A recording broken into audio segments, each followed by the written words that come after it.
Many of us have hundreds of things on our minds at any moment, often struggling to keep track of everything we need to do. But fortunately, there's one important thing we don't have to worry about remembering: breathing. When you breathe, you transport oxygen to the body's cells to keep them working, and clear your system of the carbon dioxide that this work generates. Breathing, in other words, keeps the body alive.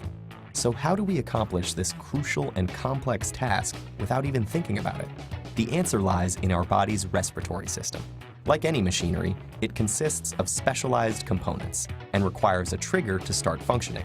Here, the components are the structures and tissues making up the lungs, as well as the various other respiratory organs connected to them. And to get this machine moving, we need the autonomic nervous system, our brain's unconscious control center for the vital functions. As the body prepares to take in oxygen-rich air, this system sends a signal to the muscles around your lungs, flattening the diaphragm and contracting the intercostal muscles between your ribs to create more space for the lungs to expand.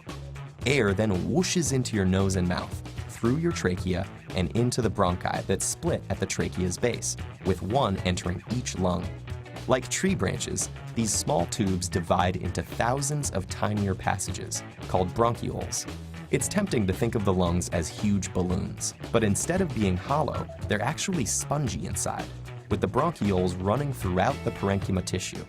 At the end of each bronchiole is a little air sac called an alveolus, wrapped in capillaries full of red blood cells containing special proteins called hemoglobin. The air you've breathed in fills these sacs, causing the lungs to inflate. Here is where the vital exchange occurs. At this point, the capillaries are packed with carbon dioxide, and the air sacs are full of oxygen. But due to the basic process of diffusion, the molecules of each gas want to move to a place where there is a lower concentration of their kind. So as oxygen crosses over to the capillaries, the hemoglobin grabs it up, while the carbon dioxide is unloaded into the lungs. The oxygen-rich hemoglobin is then transported throughout the body via the bloodstream. But what do our lungs do with all that carbon dioxide? Exhale it, of course. The autonomic nervous system kicks in again, causing the diaphragm to ball up and the intercostal muscles to relax, making the chest cavity smaller and forcing the lungs to compress. The carbon dioxide-rich air is expelled, and the cycle begins again. So that's how these spongy organs keep our bodies efficiently supplied with air.